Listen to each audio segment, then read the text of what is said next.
안녕하세요. 전현우입니다. 저는 오늘 이런 거대 도시 서울철도라는 책으로 올해 제 61회 한국출판문화상 학술 부분 수상을 하는 사람입니다. 어떤 아주 많은 평들이 이제 이런 책이죠. 예. 아무튼 그 서울 이게 2판이라서 이렇게 팔았습니다. 저기 소개되는 표지에서는 빨간색으로 나올 건데 아무튼 이런 어떤 굉장히 많은 평들을 받고 그리고 이제 이 정말 그 어디서 보지 못한 이상한 책이다 이런 얘기들을 정말 많이 들었거든요. 대체 왜 이런 얘기들을 쭉 했는지 이런 것들에 그리고 이제 제 개인적인 시간도 많이 들어간 어떤 길게는 7년, 뭐 짧게는 계약부터 쳐도 이제 3년 반 정도의 시간이 들어간 건데 왜 이런 짓을 했는지에 대해서 이제 이야기를 하는 시간을 가지도록 하겠습니다. 전책 구조는 이렇습니다. 오늘 말씀드릴 게 이제 쭉 그 책을 이제 재조합하는 것입니다. 여기 8개 챕터로 다시 책도 8개 챕터인데 이렇게 되는데 어쨌든 이게 사회계약이라는 말이 너무 중요하기 때문에 이제 다시 좀 확대를 해가지고 이렇게 드리는 거고 그 가운데 그리고 이제 좀 구체적인 이야기들은 오늘은 너무 디테일한 부분에 대해서는 다들 굉장히 힘들어하시더라고요. 그래서 아주 최소한만 다루도록 할게요. 그리고 이 중에서 이제 잠깐 언급할 거는 이런 그 성서에 나올 것 같은 그런 표현입니다. 어떤 예술 믿진 않는데 어쨌든 그 성서의 이야기 구조가 아주 지금 철도의 상황을 보여주는데 특히 철도가 위치하는 교통의 세계를 보여주는 데 있어서 어떤 굉장히 좋은 이야기 구조라는 생각이 들어서 이렇게 했고요. 실제로 마지막 본문의 마지막 쪽을 보시면은 그 8장 4절입니다. 8장 4절을 보시면은 진짜 무슨 철도가 예수인 것처럼 이렇게 써놨어요. 그런 이야기를 왜 그런 식으로까지 썼는지에 대해서 쭉 이야기를 하는 부분입니다. 아무튼 이제 여기 얘는 1쇄, 얘는 2쇄입니다. 그 표지 그림이 어떤 거냐면 이제 경부선이 있어요. 서울역에서 출발하는. 그래서 여기 전체 얘네들은 이제 구간이 이제 서울에서 아마 제가 대전까지 그렸을 거예요. 그리고 이제 이게 9시 50분부터 그러니까 이게 열차 시각표인 겁니다. 경부선에 이 시공간 이런 그 수직 방향이 이제 그 경부선의 공간적 구조고요. 그리고 수평선이 시간적 구조고 선이 쭉쭉 그어져 있는 데는 여기인 거예요.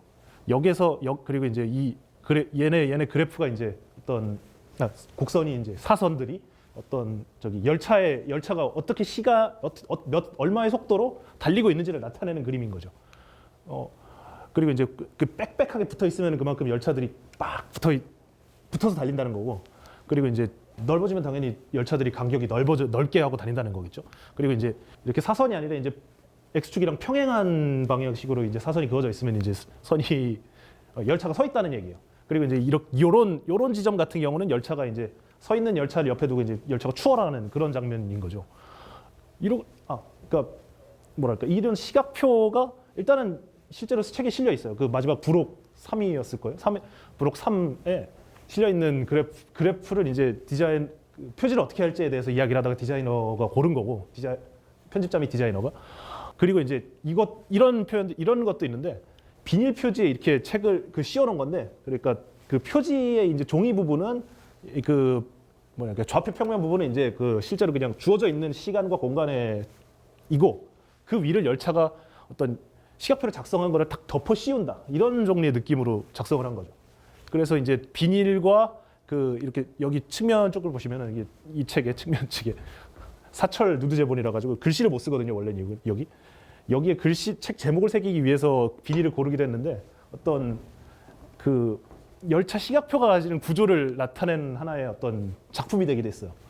이거는 이제 원래 아예 완전 초안입니다. 하얀색이었는데 인쇄하고 나니까 제대로 보이질 않아가지고 폐기한 아니고, 요거는 이제 러시아 혁명 직후죠. 1920년이면 딱 100년이 됐네요. 그 건축가인 타틀린이라는 사람이 어떤 러시아 혁명의 정신을 표현하고자 이렇게 만들어 놓은 건데, 어떤 이런 표현이 있어요. 미술사에 이제 러시아한 아방가르드라는 표현이 있는데, 이 사람들이 어떤 사선을 굉장히 잘 사용해가지고 서로 이제 직교하는 어떤 직선들만 가지고 이제 표현을 하면은 굉장히 재미없는 또는 딱딱한 그림이 되는데, 사선을 직선 사이에 이렇게 쪽쪽 끼워 넣으면은 어떤 상승하는 굉장히 역동적인 이런 힘을 보여줄 수 있다 이런 식의 생각을 했던 것 같아요.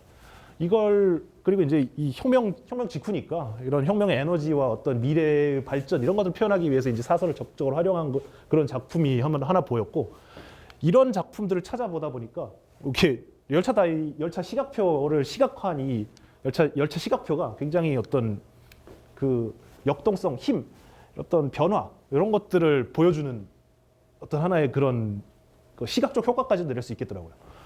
이런 신형들을 써서 이제 표지를 선정을 한 것이고요. 그리고 이제 아예 처음에 이제 아이디어를 얻었던 그래프는 요거예요. 이게 이제 수라바야에서 요기야카르타까지 가는 그 자바를 횡단하는 철도의 어떤 시각표입니다. 1937년에 사람이 손으로 그린 걸 텐데 이게 여기는 좀 더 복잡하죠. 이 책에 들어간 거는 이제 내려가는 열차만 표현한 거고 하행선 열차만 표현한 거고 여기는 이제 상하행선이 다 있는 열차라서 이렇게 X로 막 꼬여 있는데 이 중에 이제 그 한쪽만 남기면은 어떤 앞서 보여드렸던 어떤 그 러시안 아방가르드 같은 느낌을 좀 더 살릴 수 있지 않겠는가 뭐 이런 생각이 들었었던 거예요. 그리고 이제 실제로 이제 철도의 시스템이 어떻게 돌아가는지를 보여주는 어떤 시각화니까 그리고 워낙 널리 쓰이고 있는 것이고 사실 이 영상 보시는 분들 중에 철도 동호인들이 여럿 있을 텐데 바로 알아보셨을 텐데 그래서 고르는 것이기도 한데 그게 어떤 시각적 효과 또는 그 미술사적 어떤 레퍼런스 이런 것까지 찾아낼 수 있기 때문에 아주 그 어떤 책의 정신을 드러내기 위해서 고른 것이다 이렇게 말씀드릴 수 있겠습니다. 이게 원래 실제 책에 실려 있는 그래프입니다. 이 중에 색 하나를 골라가지고 이렇게 하는 거죠. 지금 2쇄가 파란으로 됐으니까 3쇄가 이쪽에 저기 잘렸네요. 아무튼 법례가 있는데 그 중에 3쇄 색이 요 보라색이 될 것 같아요. 이제 그 디자이너가 이제 반려하지 않는다면은 3쇄는 색이 또 바뀝니다. 아무튼 이제 이렇게 해서 나타내고자 했던 게 뭔가 이 표지부터 이제 전부 다 이제 커다란 이 책 어쨌든 요새 보기 힘든 이런 큰 덩어리의 책에다가 집어넣으려고 했던 어떤 정신이 뭔가 말로 표현을 다시 하면은 어떤 인간 개발이라고 할 수 있을 테고 그리고 또 어떤 이 인간 개발을 해내는 어떤 기회를 균등하게 배분해내는 어떤 목표 이것이 될 것이고요. 그리고 이제 지금 좀 더 절실해진 상황인 어떤 오늘도 이제 북극의 그 제트 기류가 맛이 가가지고 예, 한파가 빡 왔는데요. 1월 8일입니다. 오늘은 제가 녹음하는 날은요. 지속 가능성이 좀 더 이제 강조되는 거죠. 현재 오늘날의 세계의 맥락에서는요. 그래서 철도가 이 세 가지 어떤 목표 또는 어떤 그 커다란 어떤 의제 여기와 연결되는 부분들이 이제 쭉 나오는 것이고요. 그러니까 철도는 거대 도시에서만 굉장히 가장 발달한 형태로 찾을 수 있다. 그리고 이제 어떤 철도를 타는 사람들은 가장 어떤 남성이 아니라 여성이 타고 중장년층이 아니라 청년층, 노년층이 타고 그리고 뭐 노동계급이 타고 여기 그런 식으로 어떤 배분이 뭐랄까 승용차와는 다른 사람들이 이용하는 것이 되고요. 중장년층이 어떤 사회적 성취와 성공을 보여주는 어떤 승용차와 개인적인 성취를 거기가 대조되는 부분이 있는 거고요. 그리고 이제 철도가 에너지 효율이 매우 높고 그로 인해서 탄소 효율 또한 높기 때문에 어떤 기후 변화, 기후 위기 속에서 어떤 좀 더 확장되어야 될 어떤 시스템으로서 이야기할 수 있다. 그거를 주목했던 것이죠. 그리고 이제 여기서 책에서 특징적으로 또 나오는 것 중에 하나가 이제 이런 겁니다. 여기 이런 게 이제 원래 그 과학 논문들을 보면은 이렇게 그래프를 그려놓으면 요 y축에다가 이렇게 기울여 놓거든요. 그 글씨를 이렇게 하지 않고 이렇게 기울여 놔가지고 그래서 좀 목을 돌려가지고 이러는데 그렇게 하면 보기 불편하니까 이런 작업, 세심한 작업들을 했던 것 같아요. 그리고 이제 많이 책에서 보실 수 있는 게 이제 여기도 등장하는 게 이제 2의 n승으로 쭉쭉 올라가는 로그 스케일인데 이거 어떤 뭐랄까 시공간적 질서를 어떤 접는 어떤 방식들을 접어서 압축을 하는 방식을 이제 계속 많이 썼다는 거 이런 것도 한번 이야기할 수 있을 것 같습니다. 아무튼 이제 책의 어떤 편집이나 어떤 표지 결정이나 이런 얘기들을 어떤 정신이나 이런 것들을 좀 말씀드렸다면 이제 어떤 책의 내용을 다시 해부해서 들여다보는 시간을 쭉 가질게요. 요거 같은 경우는 이제 책에는 실지 않은 책 쓰고 나서 이제 찾은 건데요. 찾은 값인데 재밌는 값이 이게 일단은 출발할 게 이제 우리 누구나 자서 일어날 때까지 시간 제한이 있단 말이에요. 대개 이제 하루에 3분의 1을 깨어 있으니까 깨어 있는 시간이 한 960분, 즉 한 대충 1000분쯤 된다고 생각하면 될 거거든요. 그래서 이제 그 가운데 어느 정도 그 가운데 교통에 들어가는 시간이 뭐 돈을 이제 여기는 이제 돈 소득 수준인데 돈을 그렇게 못 버는 사람도 거의 사실상 소득이 없는 뭐 고등학생 같은 분들도 또 이게 하루에 10% 정도는 이제 이동에 쓰고 있더라.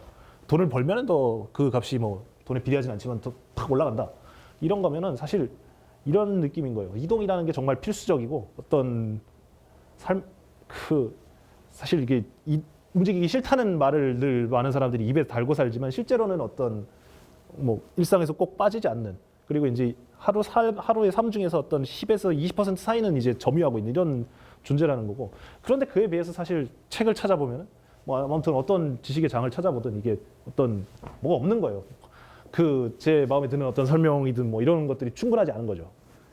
특히 또 한국의 책에 대해서 한국의 교통 시스템에 대해서는 더욱더 그렇고, 이게 뭐랄까 이게 이만큼 많은 시간을 쓰고 있는데 이렇게 시간 비례대로 책이 나온다면 전체 책 중에 한 10%가 있어야 될 거 아니에요.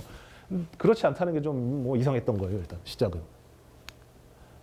그리고 이제 근데 이제 그 중에 철도 같은 경우를 여기 약간 결이 달라지는데, 아무튼 양이 그렇게 생각보다 많은 양을 교통에 쓰는데 철도가 가지는 비중은 별로 안 되는데 이렇게 왜 이러느냐. 여기는 이제 요거 같은 경우가 이제 철도 수송 분담률이 한 대체로 10%보다 낮아요. 대부분의 나라에서. 그리고 이제 한 1년에 움직이는 거리가 10,000km 정도 되는데 OECD 국가들에서 철도 이용하는 거리가 뭐 1000에서 2000km 사이 정도밖에 안 된다. 그런 것들이고요.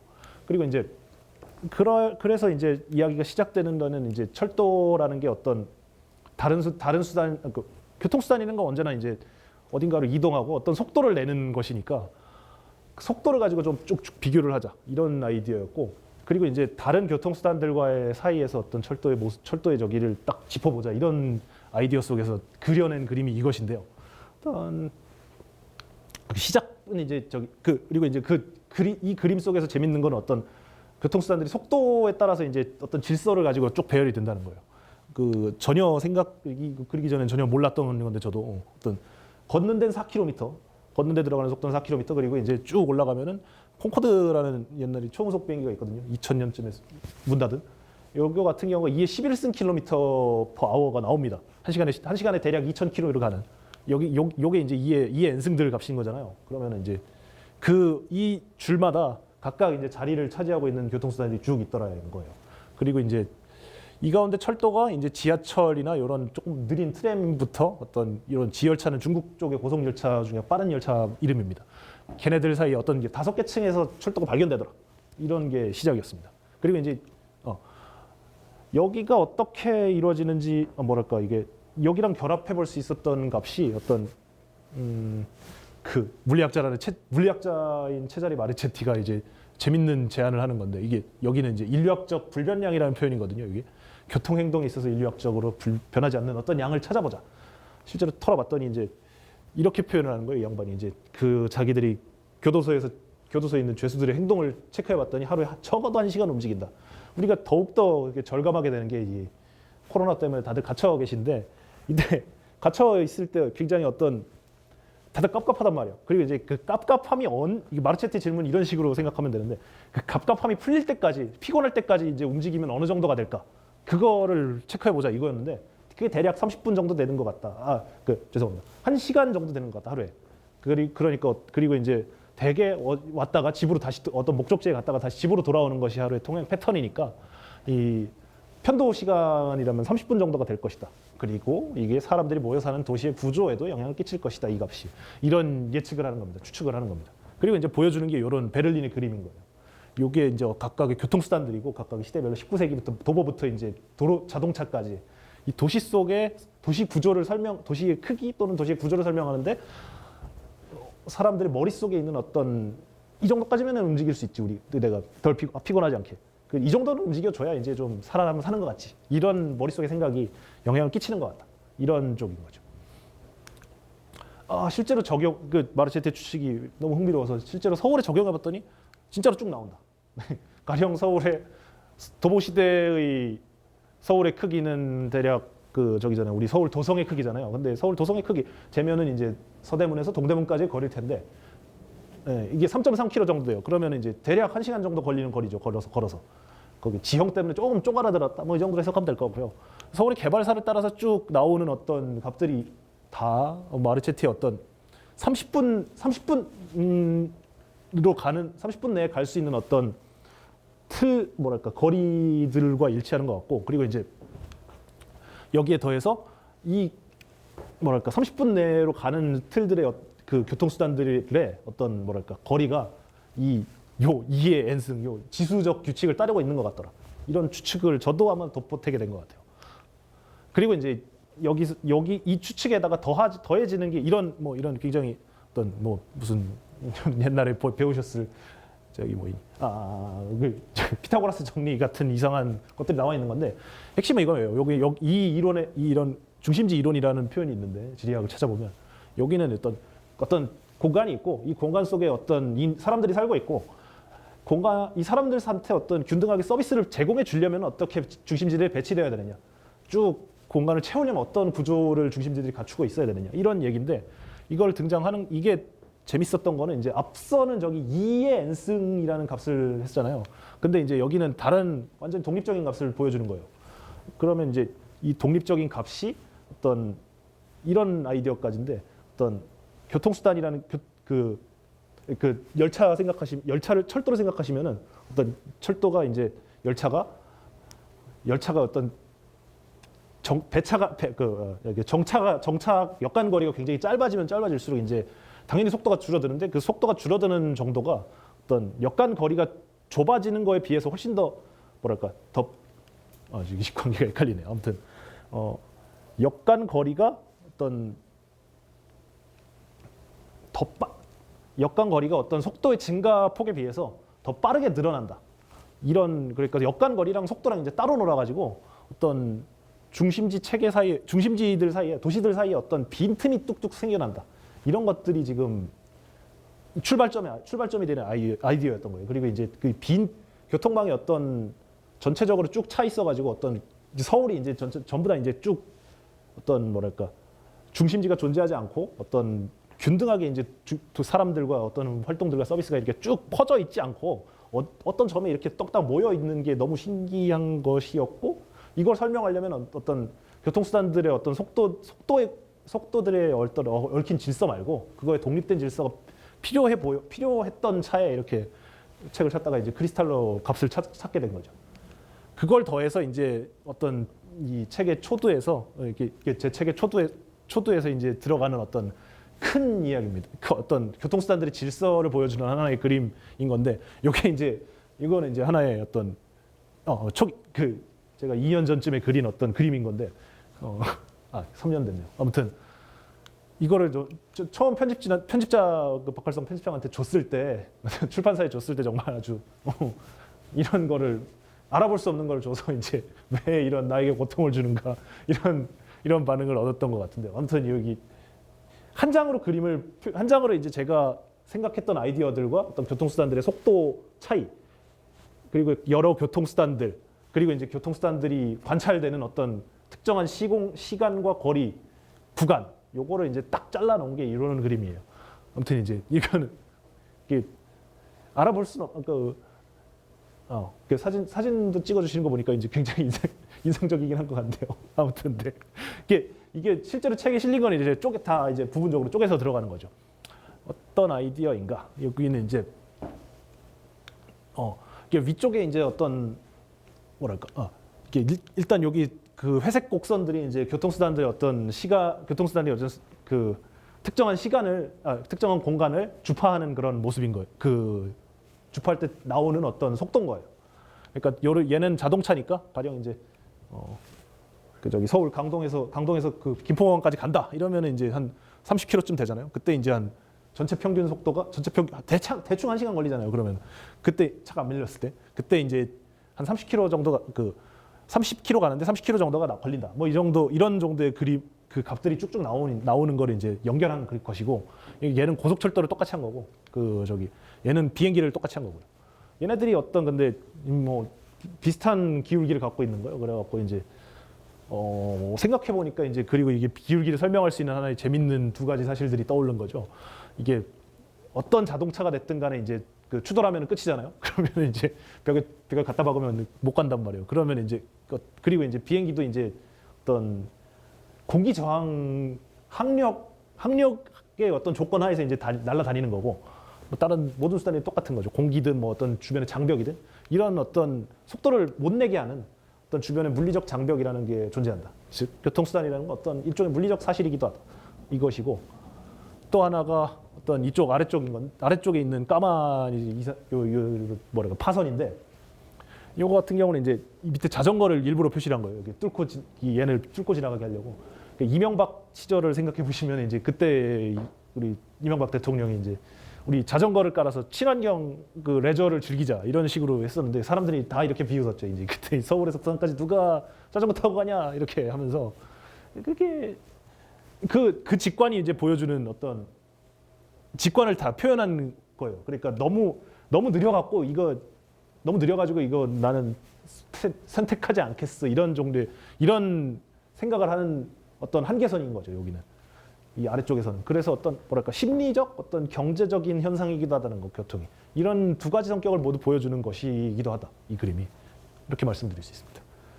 그리고 이제 여기서 이제 약간 의아하실 게 아마 저기 비행기나 이런 그 생각보다 느리게 나온다는 거예요. 대략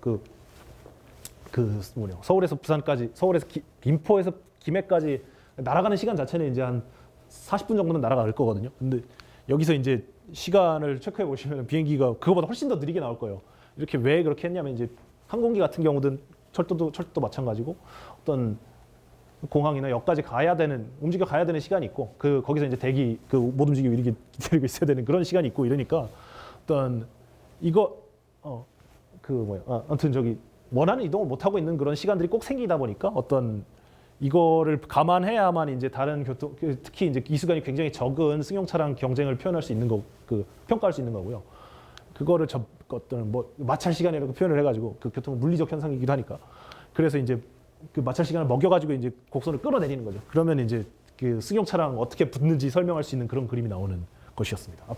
앞에서 그런 걸 앞에서 이제 대략 이제 이런 식이었는데 앞으로 잠깐 옮길게요. 이게 이렇게 보여주는 거는 이제 저거예요. 어디까지 거리에서 이제 고속철도가 우세하고 자동차가 짱이고 항공기가 압도할지 저기 다른 수단들 이런 거를 보여주는 그런 걸 예상하는 그런 값이기도 한데 100km까지는 저기 승용차가 최고의 수단일 것이고 뭐 100km에서 1000km 사이가 고속철도가 좀 붙어볼 만할 거고 다른 수단이라 항공기 같은 경우는 뭐 더 멀리 가야 될 텐데 뭐 이런 것들이고요. 어떤 이런 교통수단들의 분업 체계를 보여주는 그림이기도 할 거예요. 그리고 이제 더 상세하게 뜯어본 데가 이제 여기입니다. 여기 그리고 이제 주제에 좀 더 많은 부분인 건데 이 책에 어떤 이 100km 정도 되는 지름 내가 사실 어떤 거대 도시라고 할 수 있는 그 권역에 좀 더 가까울 거 아니에요. 뭐 1000km, 1000km 이런 게 아니라 그러면 이제 그 도시권 내에서 왜 철도가 여전히 있는지 승용차가 짱이라면서 왜 철도가 왜 있는지 그런 걸 한번 설명해 보려는 그림인 것입니다. 여기. 그래서 이제 이게 자동차 곡선을 자동차의 어떤 속도를 따라가는 어떤 뭐 지하철 그리고 이제 급행열차 그리고 저기 무궁화호 같은 것들이 쭉쭉 나와가지고 승용차랑 이제 붙어보자고 넘겨드는 거죠. 그런 그림을 이제 해서 저기 얘네들이 어떤 계층을 이루면서 계층적으로 이제 그 승용차랑 어떤 대결할 수 있는 정도의 어떤 망이 이루어질 것이다. 이런 정도의 그림을 그린 겁니다. 이제 승용차도 사실은 저기 도로 계층 때문에 이렇게 속도가 올라가는 거니까 고속도로 간선도로 이면도로에서 30으로 달려야 되지만 간선에서는 50 그리고 이제 뭐 올림픽대로 올라가면 80 주고 그 고속도로 올라가면 요즘 되는 고속도로는 110 정도까지 밟을 수 있잖아요. 그러니까 이제 단계별로 속도를 올릴 수 있는 그런 것이 도로에도 있으니까 철도 같은 경우도 이제 비슷하게 사실은 되는데 다른 한 대의 자동차로 이제 다 모든 도로를 달릴 수 있다면은 얘는 이제 하나의 열차로는 그걸 못 하고 여러 열차로 해야 된다는 그런 것이기도 하죠. 그런 걸 보여주는 그림이기도 하죠. 그래서 이제 환승이 꼭 들어간다는 거, 뭐 이런 것도 약점이 꼭 드러나게 되는 것도 있고요. 뭐 여기까지가 이제 어떤 교통의 세계 전체 어떤 서술의 틀을 한번 그려본 것이라면은 그 다음에 제가 보여드리는 건 이제 어떤 구체적인 세계에서 이 어떤 뭐랄까 추상화해 놓은 그런 어떤 그림들이 적용할 어떤 공간들을 보여주는 겁니다. 구체적인 공간을. 얘가 그리고 이제 거대 도시가 50개 정도가 세계에서 정확히는 이제 43개 정도를 제가 찾았어요. 그러니까 거대 도시의 정의가 이렇거든요. 인구 1,000만 명 이상이 모여 사는 어떤 인구 군집지인 건데 이게 이거보다 뭐 이게 43개로 하면 계산하기도 좀 거시기 하고 이게 그래갖고 이제 그리고 이제 그 중에 이제 유럽 도시들이 별로 없어요. 생각 의외로. 그래서 이제 유럽 같은 어떤 철도망이 굉장히 잘 돼 있을 가능성이 높은 지역을 이 누락이 되면 어떤 뭐랄까 전체 얘네들 합산을 했을 때 이상한 점수가 나올 거니까 다시 유럽을 좀 넣을 수 있도록 이제 전체 세계 도시의 인구들도 한번 다 검토를 해본 거죠. 해보면 이제 인상적인 거는 이제 이 동아시아, 인도, 중국을 비롯한 이런 동아시아 지역에 아시아 지역에 거대 도시들이 쫙 몰려 있다. 얘네들 철도가 어떤 뭐랄까 중요한 미래를 결정하는 중요한 요소가 될 것이다. 이런 이야기도 할 수 있겠네요. 그렇습니다. 아무튼 그리고 이제 인구를 모아놓은 이런 그 값이고요. 요 가운데 값들은 이제 뭐랄까 보도나 아니면 저기 운영사가 발표한 어떤 아니면 지방 정부나 이런 데서 발표한 수송량 통계인 거예요. 그래서 이제 그만큼의 거대 도시들이 인구에 걸맞는 수송량을 기록하는지 뭐 이런 것들을 점검하고 있는 그런 것이죠. 그리고 이제 서울 같은 경우는 이제 그 회색 같은 경우는 이제 이게 가령 경기도 같은 데들이 들어가는 겁니다. 경기도랑 인천. 그리고 이제 서울 시내 그러니까 어떤 그 국제 통계에서 이렇게 표현을 하는데 그 시티 프로퍼라는 표현을 써가지고 이제 어떤 서울 특별시라는 어떤 행정구역을 지시하는 범위가 있고요. 그리고 이제 그거보다 넓은 범위를 어떤 메트로폴리탄 에어리어라고 표현을 하는데 거기에 들어가는 것으로 볼 수 있는 지역들이 회색원이 되는 거죠. 뭐 당연히 철도망이라는 게 이제 그 이른바 서울특별시 내에서만 의미가 있는 게 아니라 이 서울특별시를 밖으로 연결시켜주는 데서도 의미가 있다는 거가 어떤 분석의 출발점이었기 때문에 꼭 이런 회색 지역들이 꼭꼭 들어가게 되는 거죠. 그리고 이제 그 인상적인 도시들이 막 들어갑니다. 여기 뭐 킨샤사나 이런 데들이 이제 들어가는데 이런 느낌도 있어요. 이거는 나중에 얘기를 할게요. 네. 그리고 이제 이렇게 데이터를 그 도시들을 관찰하기 위해서 이제 기준을 정해야 될 거 아니에요. 그래서 뭐 쭉 많은데 이게 아직 이제 제가 그래픽 실력이 지금보다도 못할 때 이제 했던 거라 가지고 어떤 그런 프레스 측에서 이제 우리의 명성을 깎을 수 있는 이런 그래픽이다 이러면서 이제 안 됐던 것입니다. 이거는 아무튼 지도는 어쨌든 다 작성이 돼 있고요. 이거를 어떤 벡터 이미지도 다 있어가지고 제가 어떤 식으로 그 책에 실려 있는 어떤 철도망의 어떤 평가할 만한 어떤 수치들을 어디서 이렇게 확인했는지 자체는 이제 벡터 이미지로 남아 있습니다. 그리고 이제 알아보기 위해서 이제 법리를 만들어 놓은 것이고요. 처음 먼저 그림을 그리기 위해서 시도했던 데가 이제 이런 부에노스아이레스, 아르헨티나의 수도죠. 여기는 대략 도시 내부의 행정구역 내부의 이 시티 프로퍼 지역에는 이제 한 200만 명 정도가 살고요. 그리고 이제 이 전체 경기도 같은 지역에는 한 1,500만 명 정도가 사는 그런 동네인데요. 여기서 이제 철도망 구조가 이제 쭉쭉 모여들죠. 어쨌든 이게 모여드는 게 중간에 병목이 없고 도심까지 이제 갈아타지 않고 들어올 수 있는지 뭐 이런 것들이 이제 평가되는 거고요. 중간에 그 도시 내에 이제 어떤 프로퍼 시티 내에 철도가 어느 정도나 갖춰져 있는지, 철도 연장이 어느 정도나 되는지 뭐 이런 것들을 쭉 뽑아내는 겁니다. 그리고 이거 같은 경우는 이제 역의 구조 같은 것들도 쭉 적어놓은 거고요. 역의 물량 같은 것도 이제 평가 대상으로 잡았기 때문에 요건 이제 우리 편집장께서 편집장님 이름입니다. 이 그래픽을 대폭 개량하자 하면서 이제 GIS를 배워서 이제 만들었는데 아무튼 얘는 좋은데 제가 추가적으로 어떤 도형들을 더 그려야 이제 제가 판단한 것들을 다 표현할 수 있어가지고 다 쓰지는 못했던 것이죠. 그리고 이제 여기서 이제 여기까지 이제 어떻게 그림을 그리고 이제 도시 철도를 관찰하고 어떻게 데이터로 그림으로 만들었느냐 이거 보여주는 거였으면 이제 거대 도시별로 이제 쭉 나오는 겁니다. 런던 뭐 철도 종주국이고 뭐 200년 동안 철도 깔았으니까 뭐 어마어마하게 많다 이런 거고, 근데 병목이 많다. 뭐 옛날 그 도심으로 들어오는 레일이 좀 너무 레일이 이렇게 도심으로 들어올수록 이제 어떤 철도 레일이 줄어든다. 이런 구조인 거고요. 시카고 같은 경우는 이제 화물들이 미국 철도망의 어떤 그 핵인데 정말 미국 대륙의 가운데 있고 가장 어떤 철도역의 큰 도시라고 이렇게 표현들을 하는 거예요. 정말 철도가 아니었으면 이런 대도시가 되지 않았을 것이라고. 그건 뭐 아무튼 뭐 아주 제일 인상적인 거는 뭐 외곽에 사중순환망이 돼 있습니다. 우리 서울 같은 경우도 이제 도로도 이중순환망이 이제 아직 안 됐는데 어떤 철도가 네 겹으로 돌고 있다는 게 이제 띠용한 것이고요. 그 왜 이렇게 깔았냐면 이제 화물이 너무 엄청나게 몰려서 그래요. 이렇게 시내 저기 무슨 어디라고 할까? 아무튼 이제 시내 이제 화물 열차들이 이제 조성되는 그런 야드들이 한 10개 정도가 확인이 됩니다. 그리고 다만 이제 그만큼 여객 열차에는 이제 잘 활용되지 못하고 있어서 어떤 뭐랄까 미국 철도의 현주소를 보여주는 화물이 짱이고 여객 같은 경우는 좀 뒷전에 가 있고 뭐 자동차에다 밀려버렸고 이런 것들을 보여주는 어떤 하나의 사례 같아요. 그리고 이제 여기는 이제 어떤 방글라데시의 수도인 다카인데 네. 이 안에 어쨌든 1,000만 명 가까이 살고 있습니다. 근데 이제 여기 뭐 지금 다행히 위쪽은 복선이네.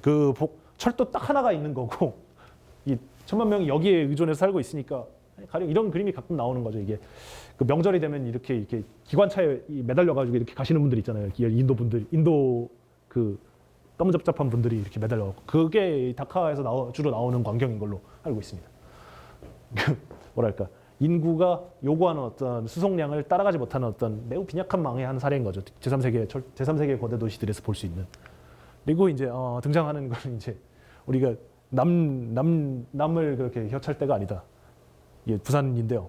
그 철도망이 부산 시계를 통과하는 양이 한 6개 복선 정도밖에 안 돼 가지고 이렇게 많은 양이 아닌 거가 딱 드러나요. 아무튼 그렇고요.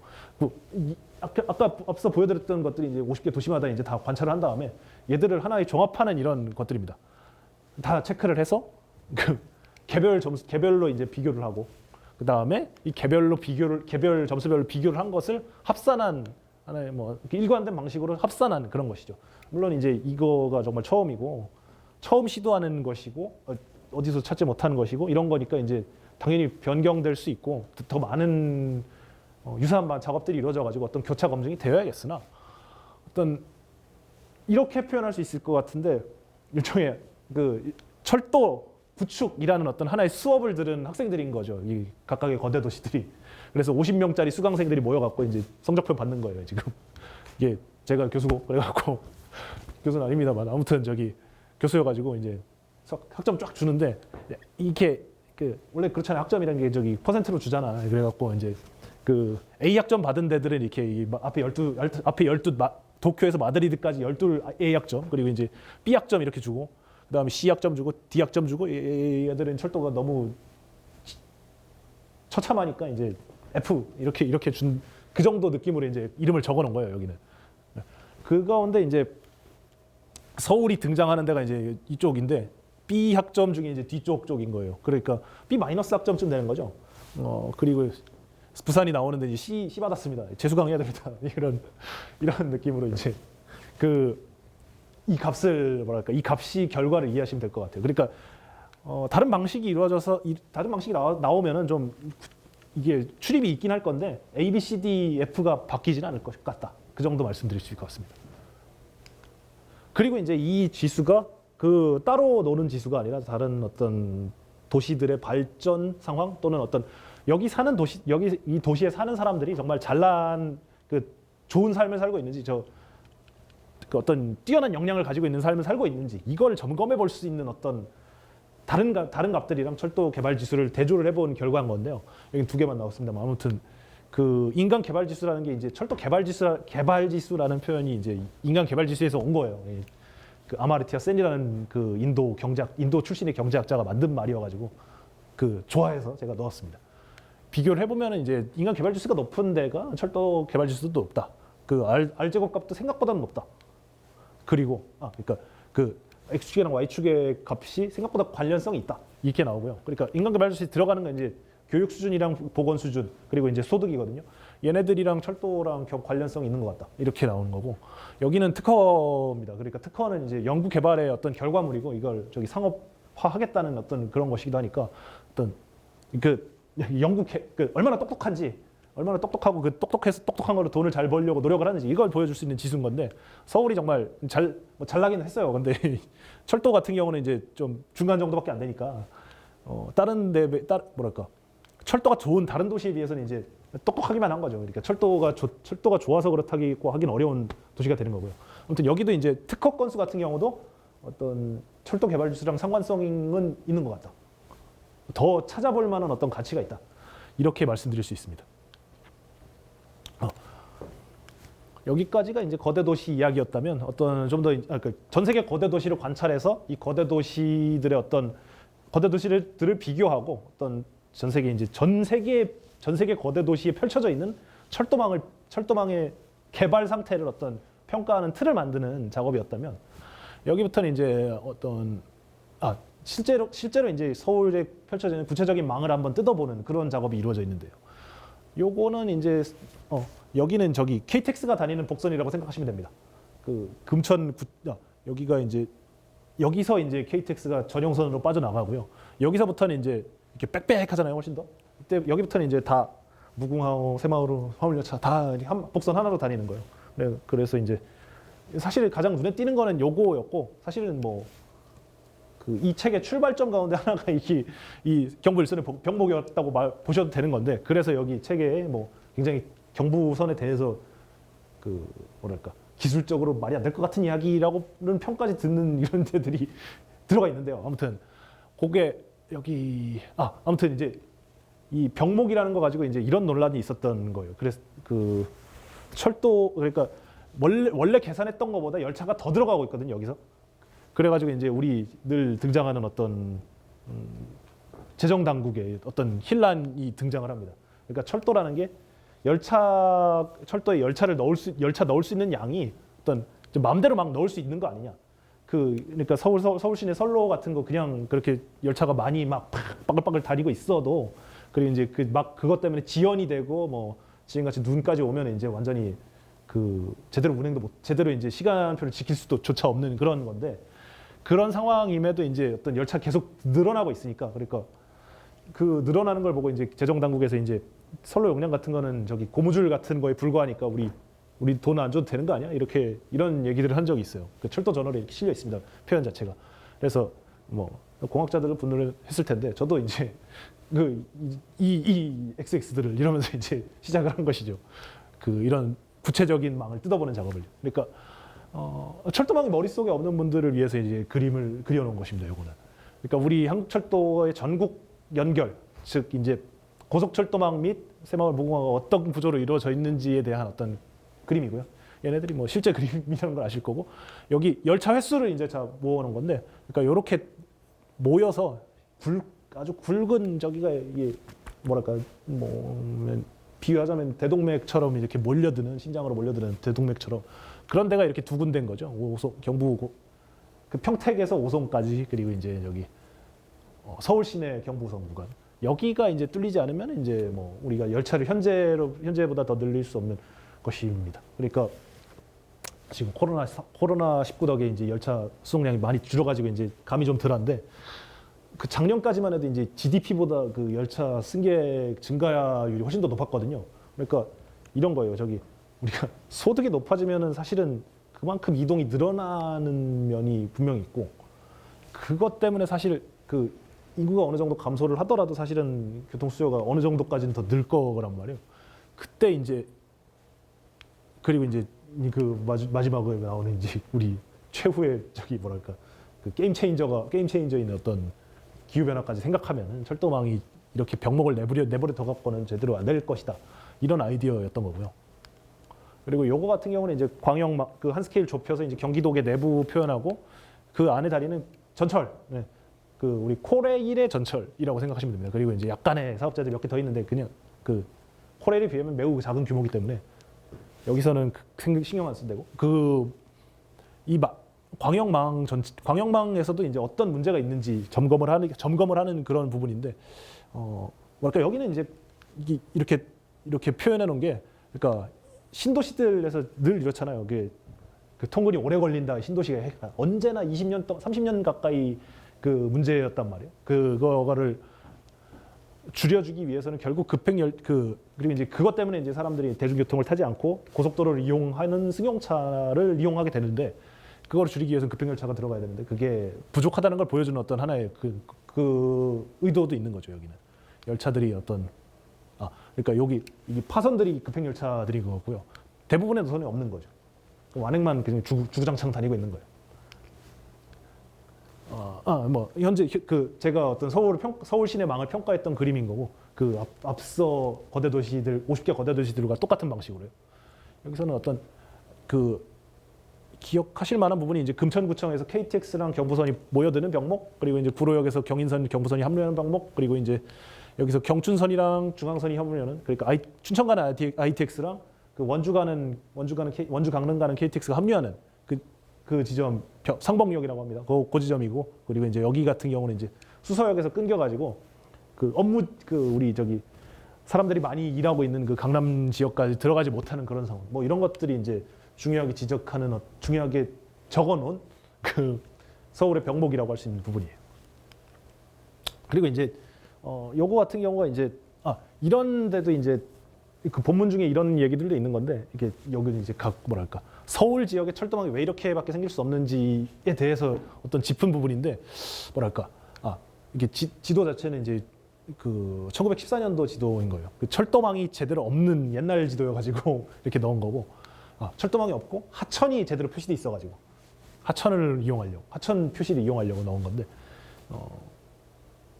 이렇습니다.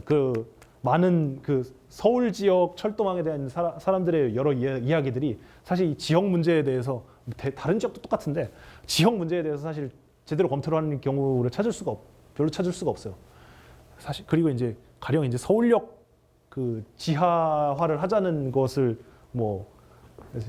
시장 선거에서도 맨날 나오는 이야기고 그런 이야기인데 왜 지하화가 힘든지에 대해서도 사실 지형을 검토해 보면은 지하화가 의도하는 만큼의 어떤 도시 재생 효과와 연결되기 힘들다는 거를 지형을 검토해 보면은 또 알 수 있다는 거를 여기서 한번 언급하고 싶네요. 그러니까 서울역이 이게 욱천이라는 하천을 따라서 이제 골짜기를 따라 가지고 나온 거거든요. 그리고 양쪽에 이제 산이에요. 그래갖고 땅이 좁아갖고 이게 좀 넓은 땅은 이쪽에 남대문 지나가야 있는 거고 이 언덕이랑 이렇게 산 가운데 있는 지형에 지어놓은 거라 가지고 진짜 토목 편의 때문인 걸 겁니다. 아무튼 산 사이에 있어가지고 부지가 제한적이기 때문에 어떤 도시를 경부선 지하화한다고 주변 지역에 막 살아나고 이런 가능성은 크지 않다. 뭐 이런 것도 언급할 수 있네요. 요거는 책에 아직 못 실었습니다. 아무튼 뭐 요거는 이제 실려 있는데 아무튼 서울 시내 망의 구조가 어떤가? 그리고 여기서 어떻게 뜯어고칠 것인지에 대해서 이제 쭉 다 앞에서 하는 거고요.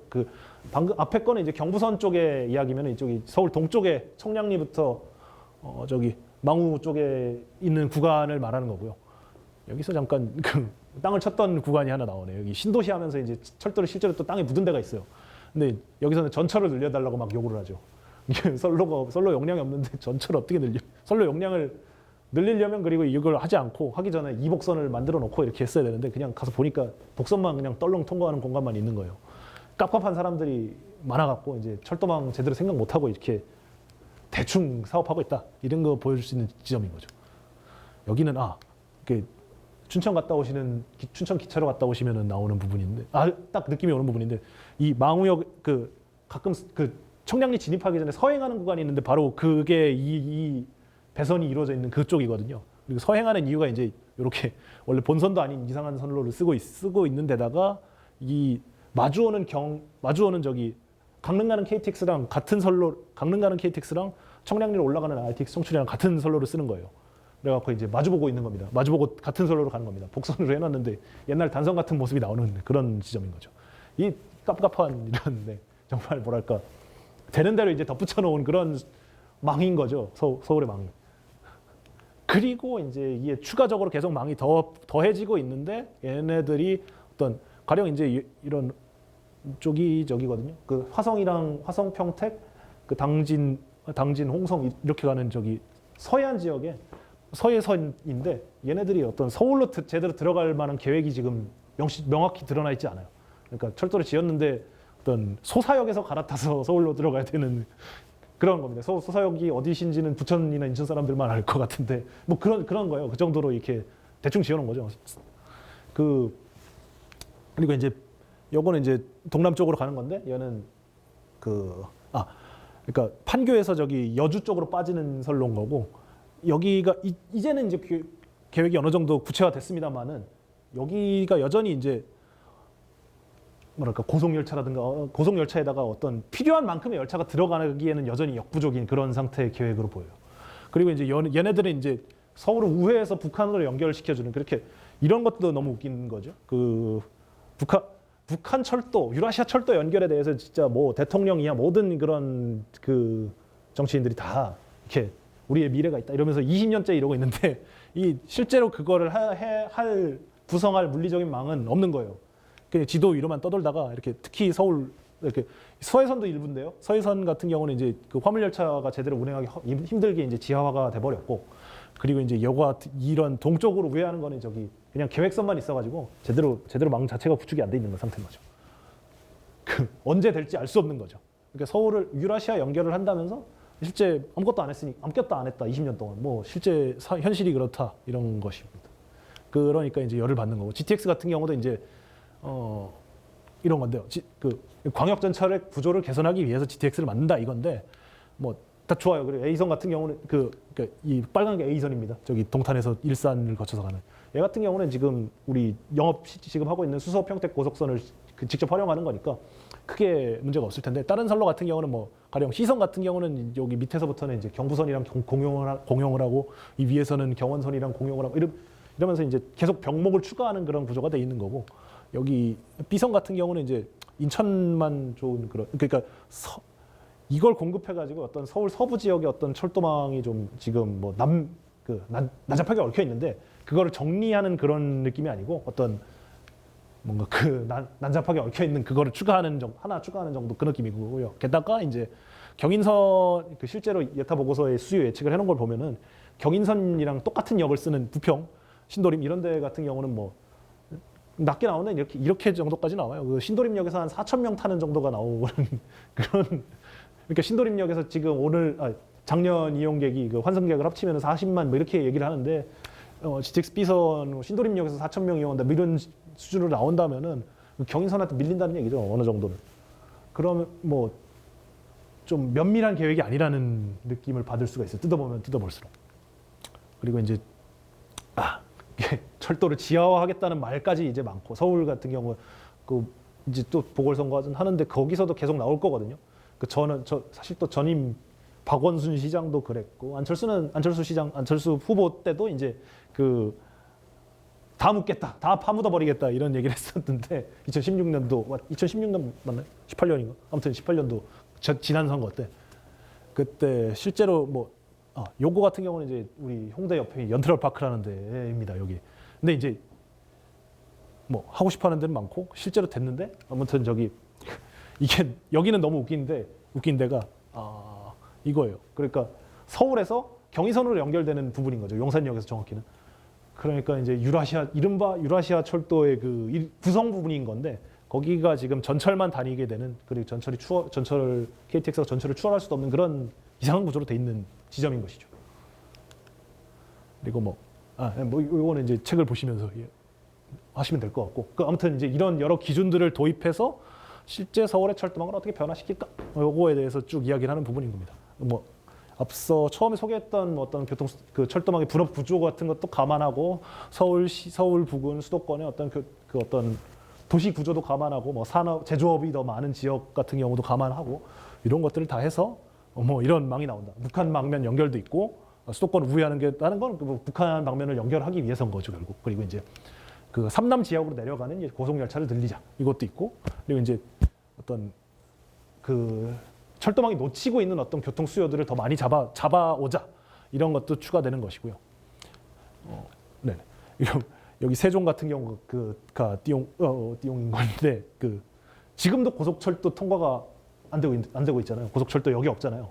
그리고 여전히 이제 불투명한 어떻게 될지 불투명한 상태인 거고 이게 진짜 여러분들도 한번 생각해 보시면 너무 웃길 것 같은데 국토부가 직접 내려가 있거든요. 기재부도 저기 세종시에 내려가 있고 다 다 KDI도 세종시에 내려가 있고 일하는 사람들이 다 저기가 있는데 자기들이 쓸 거를 뭐 자기들이 쓸 철도를 저기 세종시에서 20km, 15km 이상 떨어진 오송역에다가 그냥 그거로만 만족을 하고 있는 게 사실 그게 너무 웃기는 거예요. 그 자기들 보러 오는 사람, 자기들뿐만 아니고 자기들 보러 오는 사람도 많고 그런데 이렇게 자기들 보러 오는 민원인을 위해서라도 잘 했어야지 정말 이 나쁜 사람들이야. 아무튼 네. 아무튼 뭐 여기 넘어가겠습니다. 그리고 이제 한 가지 그 용어를 제가 바꿔가지고 좀 혼동이랄까? 뭐 사람들이 힘들어했던 부분은 이제 GTX에 해당하는 걸 이름을 바꾼 거고 GTX 및 무궁화를 이렇게 흡수해가지고 이렇게 해놓은 거고요. 그러니까 어떤 무궁화 및 GTX 뭐 아니면 ITX 청춘 이런 지금 열차들이 달리는 속도나 어떤 뭐 달리는 속도가 딱 이 대역인 거예요. 고속철도보다 조금 느린데요. 그 절반 정도 되는데요.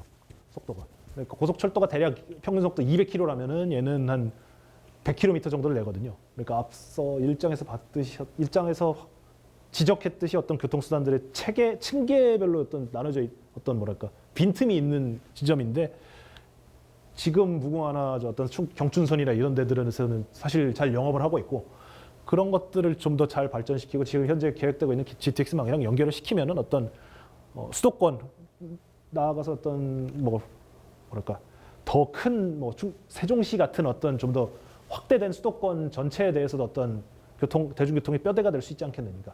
그러니까 고속철도를 지금 더 추가하기는 어렵고 그 중간중간에 어떤 좀 더 촘촘한 망이 필요한데 그런 뼈대가 좀 더 필요하지 않겠느냐. 그렇고요. 그리고 이제 여기 잘 보시면은 여기 이 크리스탈 L이라고 그려놓은 지름 108km짜리 원이 세종까지 가는데 세종부터 이제 해주 정도까지 가는 거거든요. 그러니까 나중에 이제 북한이 개혁 개방을 어느 정도 하게 되면은 황해도 남서부 지방, 개성뿐만 아니고 황해도 남서부 지방 전체가 어떤 현재의 충청도처럼 활용될 수 있는 여지가 있는 걸로 보이는데 인구도 충청도랑 비슷해요. 한 500만 정도 됩니다. 저기 황해도 지역 인구가요. 여기 같은 경우에 대해서도 어떤 계획선을 다 그려놓고 그래야만 어떤 북한의 개혁 개방에 대해서 뭐 북한 지역, 북한 철도에 대해서 우리가 이야기할 수 있는 자격이 되지 않겠느냐 이렇게 말씀드릴 수 있습니다. 여기는 좀 한층 낮은 부분들이고 좀 더 디테일한 부분들이니까 넘어가겠습니다. 그리고 이제 어떤 굉장히 길어진 이유 가운데 하나는 이제 실제로 서울 시내에서 어떻게 망을 짤 것인지에 대해서 제안을 구체적으로 해보고 싶었기 때문인 거고요.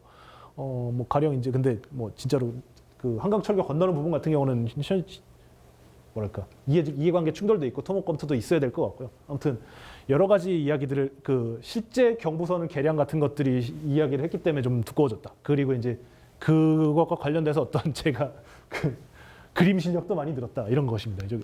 벡터 이미지를 다 그려갖고 제가 그린 겁니다. 이거 원래는 제가 그린 겁니다. 네. 디자이너가 이제 처리를 해준 거고요. 나중에. 그리고 이제 아무튼 여기까지가 이제 어떤 서울 시내 구체적인 철도망에 대해서 쭉 말씀을 드린 거고, 그리고 뭘 해야 될지에 쭉 말씀드린 거고, 여기부터 이제 조금 더 어떤 구체적인 망을 지원해주는 어떤 재정에 대한 이야기들을 쭉 이야기를 하고 있어요.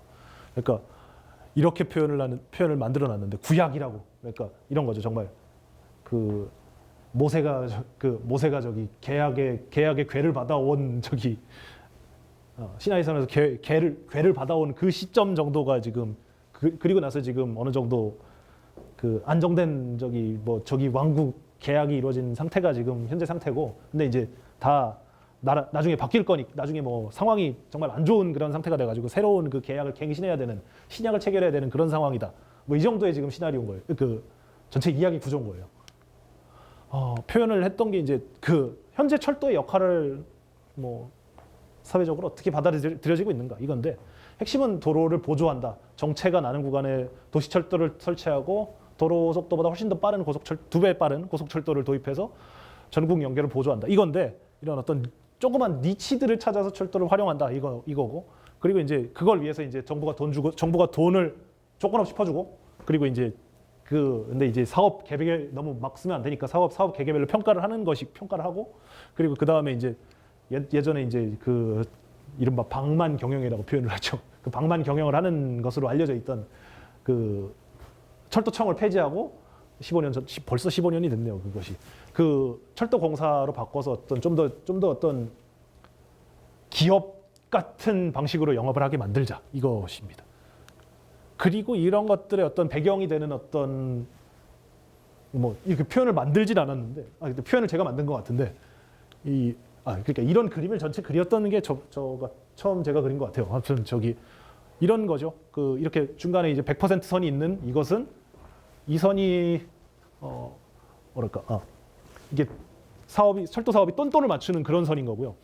이거보다 이제 위로 올라간 빨간 선이 위로 올라가 있으면은 이제 철도가 흑자를 보는 거예요. 그리고 이제 빨간 선이 아래로 내려가 있으면 철도가 적자를 보는 그런 상황인 거죠. 근데 이 시간 전체는 이제 한 100년입니다. 딱 1910년부터 2010년까지 표현이 돼 있고 2020년까지 표현되어 있는 거니까 그림 자체는 110년이네요. 110년 가운데 그 철도가 이제 흑자를 봤던 구간이 이제 한 70년까지인 거죠. 대략 60년 20세기 초중반 60년 정도는 철도가 지속적인 흑자를 봤는데 20세기 후반 그리고 2010년까지 정확히는 2013년 14년인데요. 그때까지는 이제 40년 동안 이제 철도가 계속 적자를 보는 거예요. 그리고 이제 어떤 지점 2003년 2004년이 되면 이제 저 농담으로 이렇게 표현을 하는데 반값 철도가 됩니다. 그러니까 들어가는 비용에 비해서 운임이 반밖에 안 받는 그런 거예요. 완전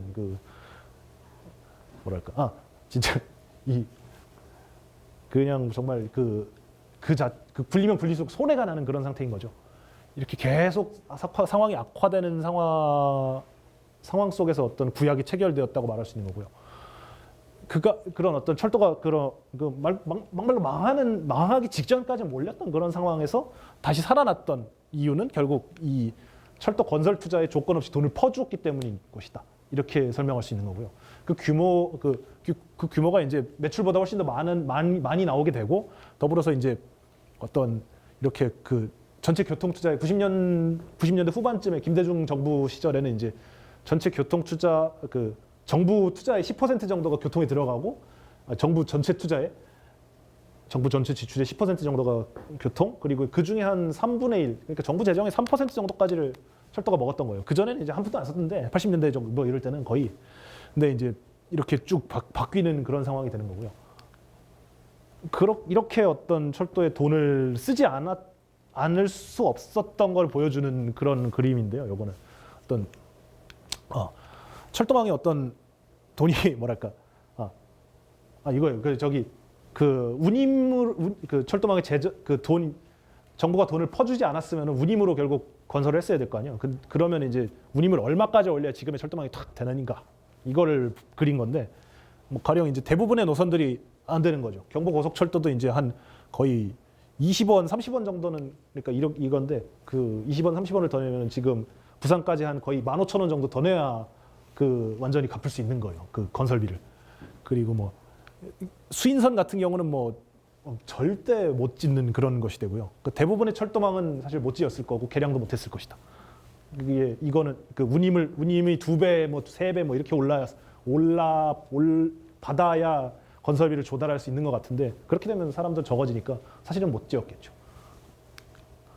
그리고 이제 한 가지 재밌는 지적이 옛날에 뭐랄까 진보 블록 이른바 이런 사회 개혁을 이야기하는 그런 분들 가운데 이제 토건 국가를 꼭 지적하시는 분이 꼭 있어요. 철도 얘기를 하면 교통 얘기를 하면 뭐랄까 어떤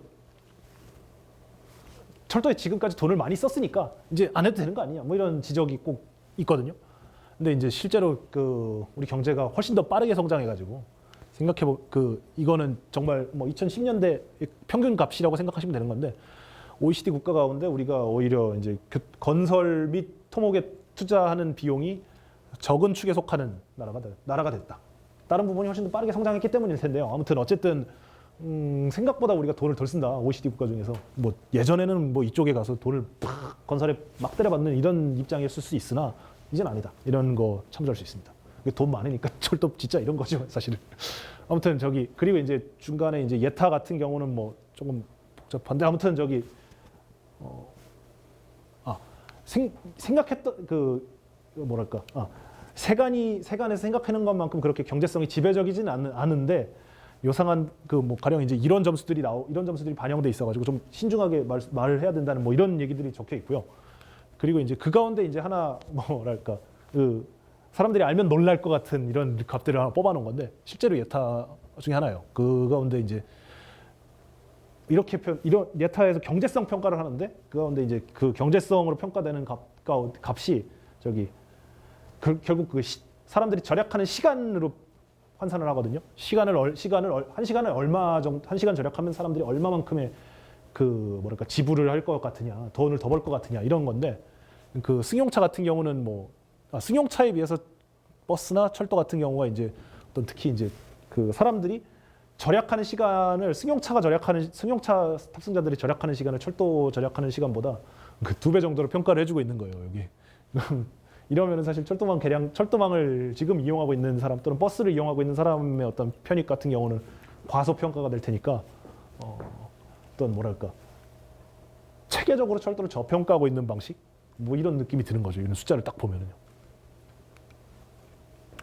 요거는 뭐 이게 철도 공사를 바꿨다 이런 거, 철도 공사를 철도청으로 바꿨다. 죄송합니다. 철도청을 철도공사로 바꿨다 그런 것이고 뭐 그리고 이제 유럽 같은 경우를 대조해 봤을 때 뭐 이런 흐름이 어느 정도 맞는데 그렇다고 뭐 아예 영국처럼 이상하게 시장화를 하는 그런 거는 좀 너무 이상한 방식이다. 뭐 이런 것들이고 네 넘어가겠습니다. 아무튼 지금까지 저기가 어쨌든 철도망을 부활시키기 위해서 어떤 지금 제도적인 장치가 구축이 되어서 그게 하나의 어떤 철도망을 지금까지 뒷받침해온 20, 30년 동안 그거를 보여주는 거라면요. 지금은 이제 상황이 변했다. 그리고 동시에 어떤 자동차가 지금 자율주행 같은 경우가 등장을 해서 철도의 어떤 입지를 위협한다. 이런 것들 그리고 동시에 어떤 기후변화 상황 속에서 에너지와 탄소 배출량을 에너지 사용량을 줄이고 탄소 배출량은 이제 수십 년 내로 0을 만들어야 되는 그런 상황. 이런 것들이 어떤 지금까지의 어떤 철도망 체계를 뒷받침하는데 어려움을 주는 그런 변화가 되는 거죠. 그래서 결국 철도가 편한 거는 운전을 안 한다는 건데 가장 편한 거는 어쨌든 이제 자율주행차 자체의 효과를 잘 검토를 해볼 경우 이거예요. 그 자율주행차 가야 되는 방향은 맞다. 그러나 이런 자율주행차 개발과 변화가 어떤 효과를 가져올 것인지는 지금 잘 검토를 해둬야 된다. 이것이고요. 가장 중요한 거라면 이제 에너지 소비일 것인데 그 기후변화 상황과 엮어서 봤을 때요. 에너지 소비가 생각보다 팍 올라간다는 거예요. 그러니까 이런 여러 요인들이 있으나 어떤 사람보다 똑똑해져 갖고 운전을 더 잘해가지고 에너지가 줄어드는 부분도 있지만 가령 이제 제한 속도를 올리게 되면은 당연히 에너지가 더 들 거고 그리고 이제 사람들이 운전을 안 해도 되니까 훨씬 더 편하게 차를 타게 되는 거죠. 그러면 이제 자동차 통행량 자체가 늘어난다. 이런 예측이 있는 거예요. 얘네들을 조합해 봤을 때 어떤 이런 최악의 시나리오, 나이트메일 같은 시나리오가 가능하다. 이런 메타 연구가 있는 거고요. 서지상입니다. 요거 우리가 지금 기후변화 상황이 급박한 상황 속에서 어떤 이것만 기대할 수 없고 요거를 이런 시나리오를 대비해야 된다. 이런 이런 이야기인 것이죠. 그리고 이제 제 생각은 이제 요게 그러니까 에너지 소비가 줄어들 거라는 예측 가운데 가장 큰 요소가 자동차 크기가 줄어든다는 데 있었는데 사실 사람들이 더 큰 차를 타거든요, 요새. 이런 그래프가 지금 여긴 못 실었는데 2010년에는 우리 SUV 즉 세단보다 훨씬 더 큰 차, 요게 이제 전 세계 신차의 20%였는데 2018년도가 되면은 이제 전 세계 신차의 40%가 SUV가 된다는 값이 있어요. 그래서 사람들이 더 큰 차를 오히려 선호하고 있는 것 같은데 이런 자동차 규모 전기차가 돼서 또는 자율주행차가 돼서 좀 차량 규모를 줄일 수 있다는 그런 예측은 할 수는 있으나 노력은 해야겠으나 그거 된다고 생각하고 정책을 짜면 안 되지 않겠느냐 이런 이야기입니다. 그리고 이제 전기차 이제 이게 여기 오면서 이제 애플이 자동차 만든다는 그런 이야기도 보면서 왔는데요.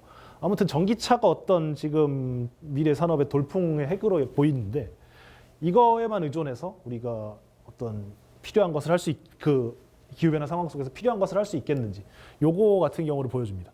그러니까 이제 요거 같은 경우는 이건데 전기차의 에너지 소비량 자체가 그렇게 적지 않고 상당히 많은 전기 생산량 증가를 필요로 할 것이다. 이런 값입니다. 뭐 요거 같은 경우는 이제 그 자동차를 여전히 유지할 경우에는 이 도로가 여전히 유지되어야 될 것이기 때문에 뭐 철도가 그 도로 뭐랄까 그만큼 우리가 요건데요. 토지를 소비를 좀 덜하는 쪽이 어떤 뭐 여러 가지 지금 뭐 가령 코로나 같은 경우도 어떤 생태계 속으로 이게 도로가 파고 들어가지고 사냥꾼들을 배달해주는 그런 느낌인 거잖아요. 그 야생동물 앞으로 그런 도로들을 좀 줄일 수 있다면은 어떤 지금 어떤 뭐랄까 환경적으로 긍정적인 효과를 가질 수 있을 텐데 그거와 관련된 값 등인 거예요. 여기는. 그리고 이제 아무튼 저기 에너지 얘기를 쭉 한 거는 에너지 부분이 기후 변화의 핵심이기 때문에 그리고 그 가운데 교통이 어떤 3분의 1 정도를 차지하고 있기 때문에 이런 얘기인 거고요. 그리고 이제 여기 뽑아놓은 거는 요거는 뭐 큰 거고 요거 같은 경우는 좀 덜 보셨을 텐데 관심 있는 분들은요. 그러니까 자동차, 승용차, 그러니까 그 3.5톤 미만의 자동차들이 다른 뭐 난방이나 이런 그 분류들에 비해서 더 많은 에너지를 쓰고 있다. 요거 같은 경우를 지적할 수 있습니다. 그리고 이제 요거는 에너지 소비량입니다. 그리고 이제 똑같은 패턴들이 쭉 이어지는 건데요. 어떤 OECD 국가에서 교통에 에너지를 더 많이 쓴다. 그러니까 이런 건데 OECD 국가는 뭐 곧 자동차가 가장 중요한 배출원이 될 것이다. 탄소 배출원이 될 것이다. 그리고 개도국 같은 경우도 그 현재 그 OECD 국가들이 따라왔던 발전 경로를 따라가게 될 경우에는 어떤 자동차가 폭발해서 똑같은 그 자동차의 부정적인 효과를 그 뜨거운 맛을 보게 될 것이다. 그런 이야기인 거죠. 그리고 이제 여기까지 이제 전 세계를 한번 어떤 전 세계 기후 변화 때문에 그 교통 부분이 해야 된다. 자동차 통행량에 대해서 자동차가 쓰는 어떤 에너지 이런 것들을 줄여야 되고 뭐 이런 것들 이야기한 거라면 지금 여기는 이제 그러면 한국은 어떨까를 좀 비교를 해본 건데요. 여기 뭐 가령 이제 여기 노란 막대만 일단 보시면 돼요. 너무 저기 방만하게 그렸는데 아무튼 그러니까 그러니까 교통수단 자동차 항공기에서 나오는 그러니까 온실가스 양을 다 측정해 보면은 미국은 압도적으로 되는데 이게 얘네들이 지리적으로 비슷한 이 나라들을 못 가는 거예요. 그리고 다 고소득 국가고 그리고 이제 얘네들 가운데서 이제 한국이 가장 그 이탈리아, 프랑스, 영국, 뭐 독일, 일본보다 다 교통수단에서 나오는 탄소 배출량이 한 사람당 나오는 탄소 배출량이 가장 많은 축에 속합니다. 한국이 이제 그 뭐랄까 안심하고 있어야 될 나라는 전혀 아니다. 이런 그림인 것이죠. 그러니까 그대로 있으면 뚜까 맞을 거다. 이런 정도의 느낌인 겁니다. 그리고 이제 이런 그림을 보여드린 건 저건데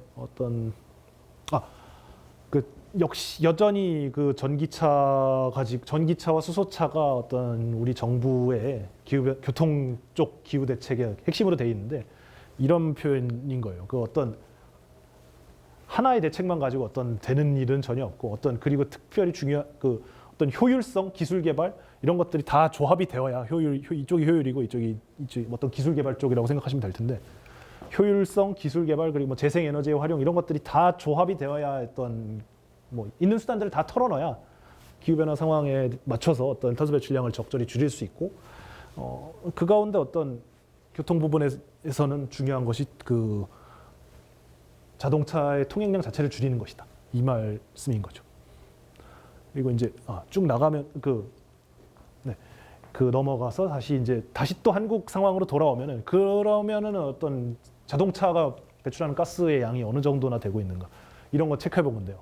그 최근에 그러니까 교통에서 나오는 자동차에서 나오는 온실가스 배출량은 계속 늘고 있어요. 최근 10년 동안 한국에서. 그리고 이제 이쪽이 그 양인 거고요. 이쪽 같은 경우는 이제 어떤 효율입니다. 그러니까 1km 갈 때마다 몇 g씩 탄소를 배출하는지 한 차량 한 대가 이런 건데 효율은 똑같아요. 거의 막 극적으로 줄어드는 그런 경향이 보이지 않고 오히려 늘어나는 데까지 있는 그런 상황인 거죠.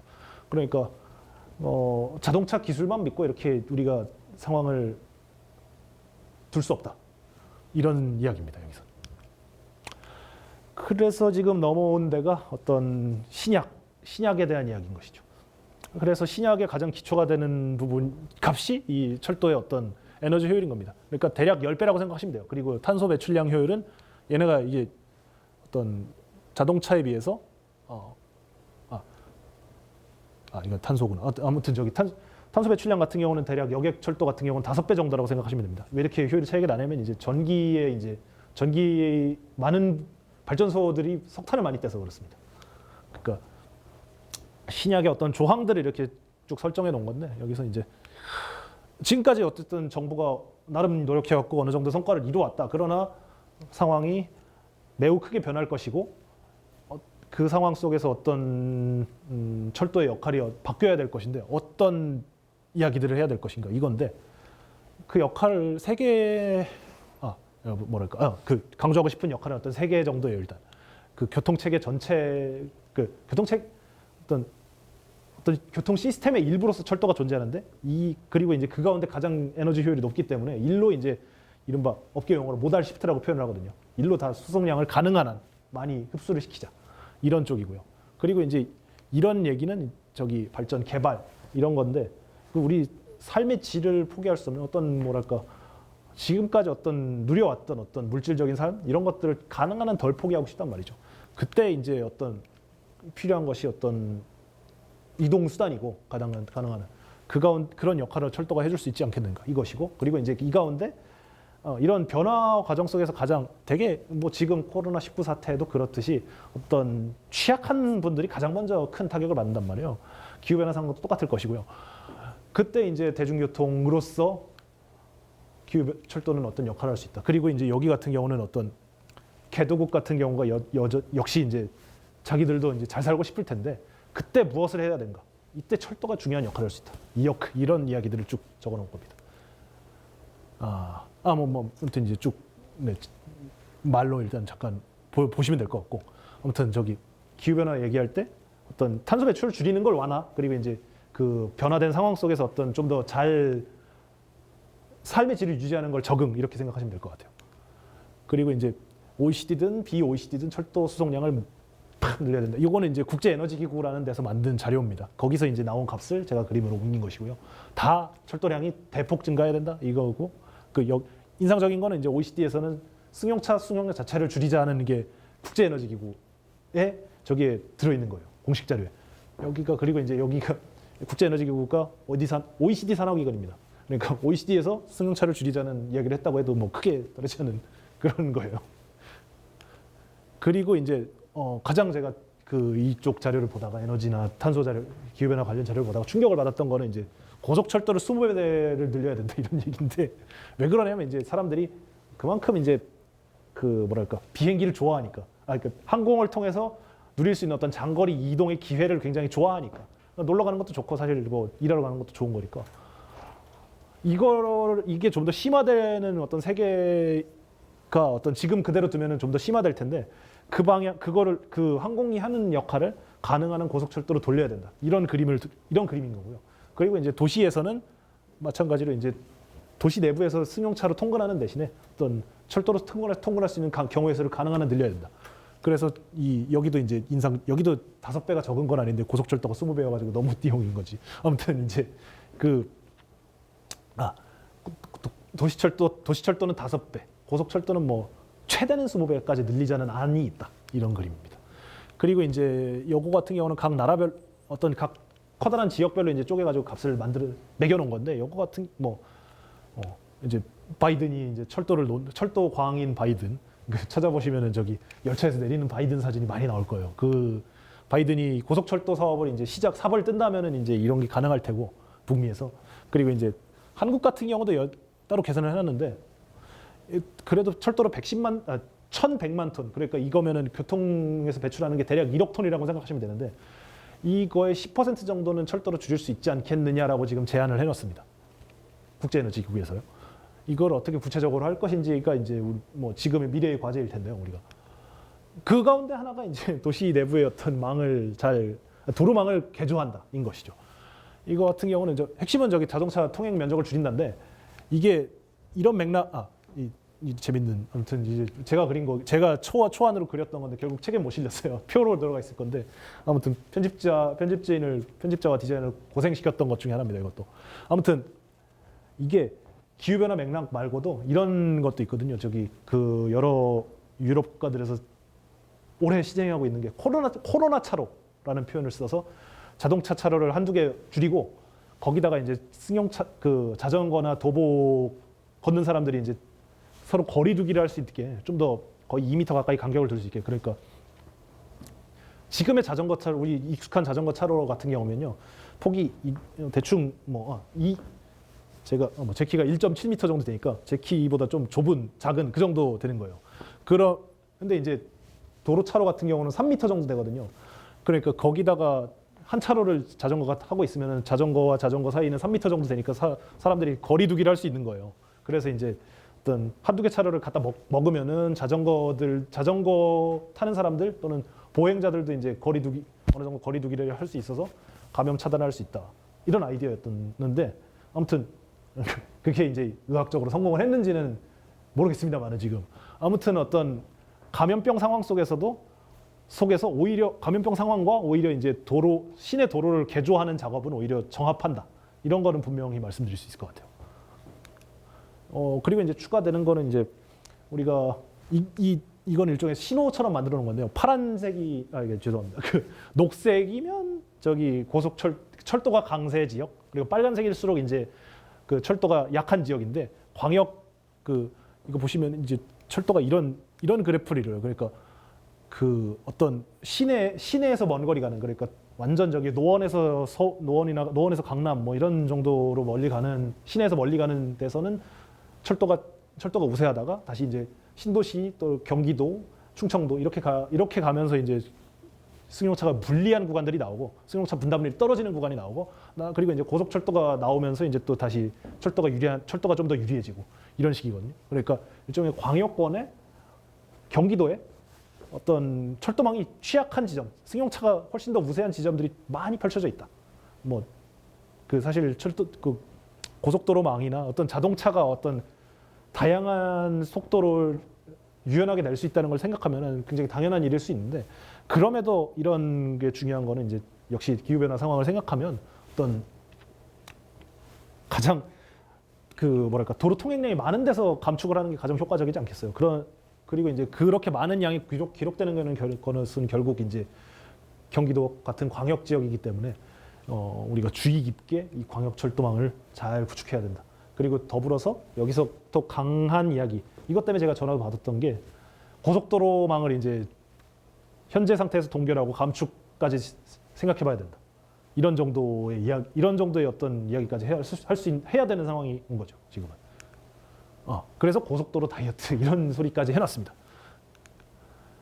그리고 이제 이거는 이제 이게 나중에 책 내고 나서 더 연구를 하다가 본 결과인데 아주 인상적인 게 여기 제주도 값이거든요. 여기. 그러니까 제주도의 어떤 승용차에서 나온 온실가스 배출량의 추이예요. 그러니까 최근 10년 동안 2.5배 가까이 늘었어요. 그래 제주도에 제주도 가는 사람이 대충 2배 늘었고 그 관광객의 숫자에 딱 비례해가지고 나오는 거죠. 그러니까 뭐 다 공항 내려가지고 다 렌터카 빌려서 이제 다니기 때문에 결국 이렇게 나오는 걸 텐데요. 실제로 차량 주행 거리도 제주도 주민이랑 렌터카랑 비슷한 것 같아요. 그러면은 이제 어떤 이런 관광지 단위에서도 어떤 지금 승용차에 의존하는 게 어떤 이런 파국에 가까운 효과를 가져오고 있기 때문에 뭐 가령 이제 제주도 같은 데서 탄소 중립섬 이렇게 얘기를 하는데 사실 사람들이 렌터카를 전기차를 빌리지도 않는다고 하더라고요.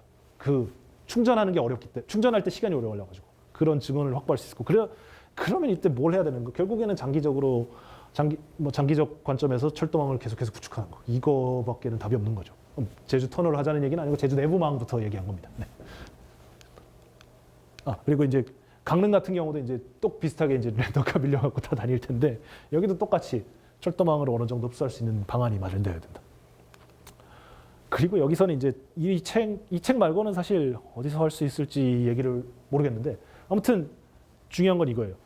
개도국의 한국 선진국 내부에서 고소득국 내부에서 지지고 볶고 해봐야 이제 탄소 배출량 절감은 어떤 한계가 있다.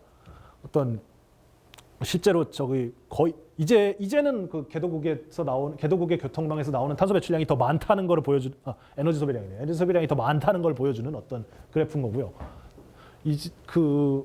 이 개도국의 어떤 발전과 동시에 어떤 탄소 배출량 감소를 동시에 하려면은 결국 철도를 개도국에 공급해줘야 되는 것이다. 그리고 어떤 우리 한국이나 유럽에서 성공했던 철도 투자 모델은 결국 정부가 돈을 퍼붓는 모델이었기 때문에 비슷한 모델로 가려면은 개도국의 재정은 개도국에서 먹고 죽을래도 돈이 없을 거기 때문에 거기에 그 선진국에서 돈이 나가야 되는 거죠. 그리고 이 사람들이 어떤 뭐 여러 가지 기후 변화와 관련돼서 어떤 철학자들이든 뭐 경제학자들이 했던 어떤 책임의 분배와 관련돼서도 어느 정도 정합하는 이야기이기 때문에 그러니까 선진국에서 돈을 내서 미래의 발전을 탄소 저감 형태로 이루어질 수 있는 것이고 이루어지는 그것이 그렇죠. 그 선진국이 어쨌든 먼저 탄소를 많이 배출했으니까 더 많은 책임이 있는데 그래서 이제 그 사람들이 좀 더 많은 비용을 대야 된다. 이런 아이디어 속에서는 나온 이야기입니다. 그리고 이제 이 거대 도시들이 실제로 제3세계에 개도국에 많이 있고 사람들이 정말 이렇게 다 실제로 매우 고통스러운 교통생활을 교통생활을 겪고 있기 때문에 절실할 것이고요. 네, 요거는 넘어가겠습니다. 그리고 이제 여기까지가 이제 그 개도국과 어떤 선진국의 분포인 건데 이 가운데 어떤 분업을 잘해서 개도국과 선진국 분포가 딱 이렇게 표현을 해요. 그 남북이라고 표현을 하거든요. 그 지구적 남, 지구적 북. 그러니까 OECD 국가들은 북반구에 거의 다 있어요. 그리고 이제 개도국들은 어떤 그 이른바 남회기선 밑에 거의 남반구 쪽에 쭉 있는 거죠. 그래서 이제 이런 지구적 북에서 지구적 남쪽으로 어떤 자원 이전이 있어야 되고 그 가운데 핵심이 철도가 돼야 된다. 이런 이야기인 것이고 그리고 이제 우리 같은 경우는 이제 이런 결국 동남아 지역 같은 경우가 이제 어떤 일해야 될 대상이 되겠죠. 같이 일해야. 그러니까 딱 이건데요. 다들 많은 사람들이 거북해하겠지만 한국과 일본이 바로 옆에 있고 그리고 이제 호주, 뉴질랜드 이렇게 OECD 국가 4개랑 이렇게 동남아랑 이렇게 하면은 대충 각이 맞아요. 나머지는 유럽이랑 미국이 해야지. 그런 식으로 이제 책임을 분배하면 되지 않겠나. 이런 정도의 이야기죠. 그리고 이제 이거를 부록에서는 아예 이런 얘기도 하는데요. 마지막 부록에서는 지금까지 교통 세금을 기름에서 떼왔다. 철도를 짓든 도로를 짓든 다 그 자동차 기름에서 떼왔는데 이게 이제 전기차가 되고 뭐 이러면서 이제 다 없어질 돈이니까 완전히 시스템을 바꿔야 된다. 그런 말을 한 게 그런 거를 어떻게 짜볼까 이런 것들까지 제안을 했던 것이고요. 그러니까 진짜로 돈이 얽혀 있는 이야기니까 이제 완전히 신약과 구약 이런 이야기까지 할 수 있는 거겠죠. 아무튼 이렇습니다. 뭐 미래에도 한 20조 원 정도는 계속 필요할 것 같으니까 뭐 그에 맞춰서 이제 어느 정도 시나리오를 짜서 세금제도 개편 대안을 짜야 된다. 이것 자체는 이제 누구도 부정하기 어려울 것 같아요.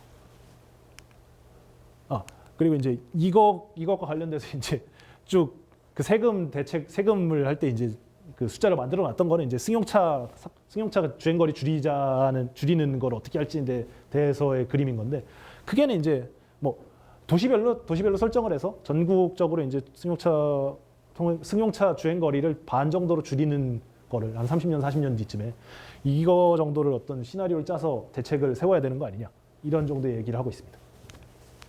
네. 그리고 이제 요거는 쭉 넘어갈게요. 네.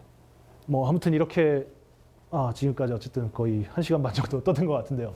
이렇게 이야기들을 전체 이제 보드를 만들어 가지고 이제 제가 했던 이야기들을 한번 쭉 정리해 놓은 것입니다. 그러니까 이런 제 책이 이런 느낌이에요. 그러니까 크게 3개 부로 이루어져 있는데 하나는 이제 철도라는 어떤 요상한 종류의 어떤 교통 체계가 어떤 환경하에서 존재할 수 있는가 이거고요. 이 환경은 거대 도시다. 이게 답이고 이 질문에 대해서. 그리고 이제 이 거대 도시 속에서 가장 철도망이 잘 구축되려면 어떤 식으로 철도망이 어떻게 다른 종류의 교통망과 경쟁 또는 분업, 보완 이런 관계를 맺어야 되는가.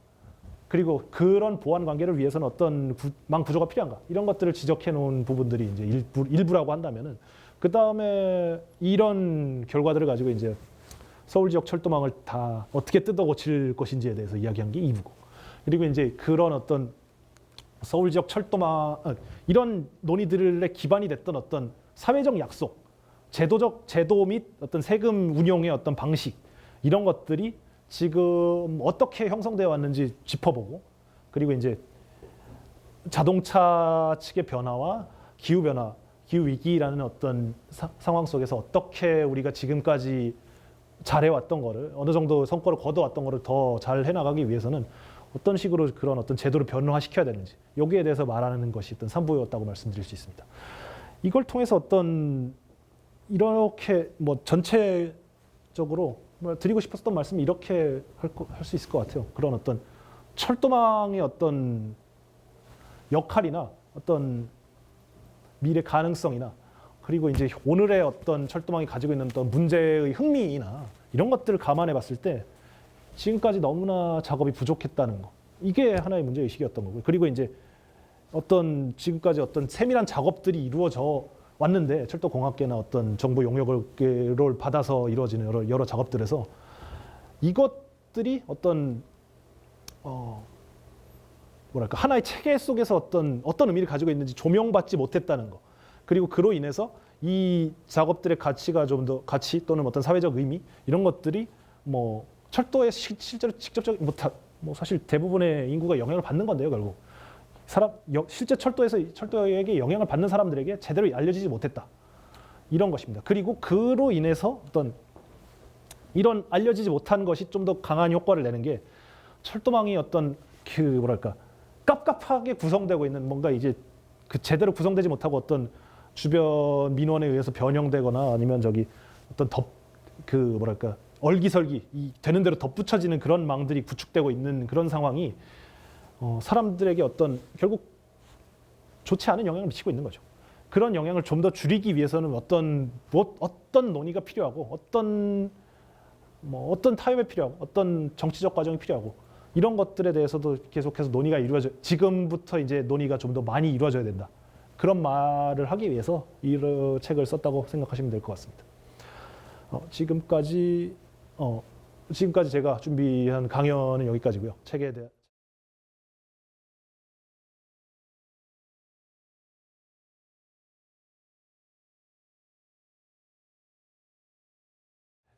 그 시작은 역시 경인선에서 시작을 했다고 생각해야 될 것 같아요. 그러니까 제가 이런 것도 있는데 그 철도에 얽힌 가장 처음 기억이 이런 게 있어요. 아무튼 그 엄마 손잡고 5살 때였던 것 같은데 그 경인선 타다가 이제 의정부 북부라고 이름이 이상하잖아요.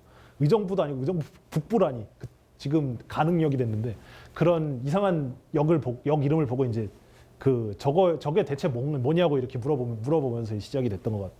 기억이 가장 그게 처음이네요. 그러니까 그거를 물어보고 이제 계속 때를 써가지고 이제 제가 인천에 계속 사는데 그때도 인천에 살았는데 인천에서 의정부까지 엄마 손잡고 전철을 탔던 그런 기억이 있네요. 그런 거기 가서 오뎅도 먹었던 그거 엄마한테 얘기하니까 이제 아주 진짜 너무 힘들었다고 이렇게 육아가 얼마나 힘든 건지 다시 한번 깨달을 수 있는 그런 일화였습니다. 아무튼 이제 그 다음에는 이제 철도를 계속 생각보다 오래 잊고 지내다가 이제 철도가 계속 이건 인터뷰에서 한번 나왔던 것 같은데 그 계속 통근을 인천에서 저기 서울에 신촌까지 통학을 했어요. 그래가지고 이제 그 계속 타고 다니면서 이제 대체 이게 매일 연착을 하고 이제 제가 그 서강대 나왔는데 서강대는 이렇거든요. 지각을 하면은 지각이 쌓이면 F를 줘요. 그 F의 위기를 여러 번 넘기면서 이제 대체 왜 이렇게밖에 운행하지 못하는가 이 열차는 이거를 계속 마음에 안고 살았던 것 같아요. 그리고 이제 그때가 이제 인터넷에 이제 여러 가지 뭐랄까 사람들이 이제 다 보라고 이제 데이터들이 막 공개되고 뭐 이런 시절이 겹치는 것 같아요. 그래서 이제 보면은 뭐 가령 이제 국가교통 DB나 이런 것들도 이제 같이 파기 시작했던 것 같고 대체 나를 힘들게 하는 이것들의 정체는 무엇인가 하면서 아무튼 이런 스토리 아무튼 이제 삶 속에서 철도가 뗄래야 뗄 수 없는 관계를 갖고 있으니까 이렇게 자연스럽게 빠져들게 되었는데 어떤 주변 추가할 수 있다면 어떤 역시 그 인터넷에 한국 그 우리 정부가 그 형식은 이상하지만 아무튼 그 데이터를 어느 정도는 공개하려고 하는 노력 이런 것들도 어떤 배경으로 깔려 있을 것 같아요. 그렇습니다. 그게 철덕이 된 과정, 뭐 이유 이런 걸 텐데요. 이런 거에 대한 말씀이요.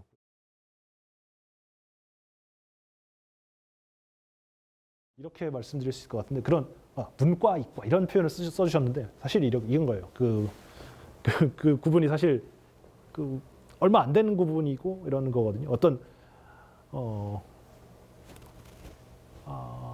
이거죠. 어떤 우리가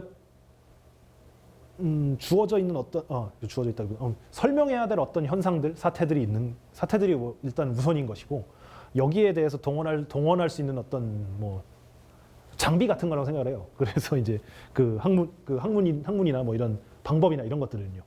그러니까 이제 그 가장 잘 설명해 줄 수 있는 어떤 도구들을 찾다 보면은 어떤 특별히 어떤 그런 어떤 문이과의 경계라는 것은 사실 의미가 없다고 생각을 하는 거고요. 더불어서 이제 이렇게 말씀드릴 수 있는데, 어떤 철학이라는 게 이거거든요. 어떤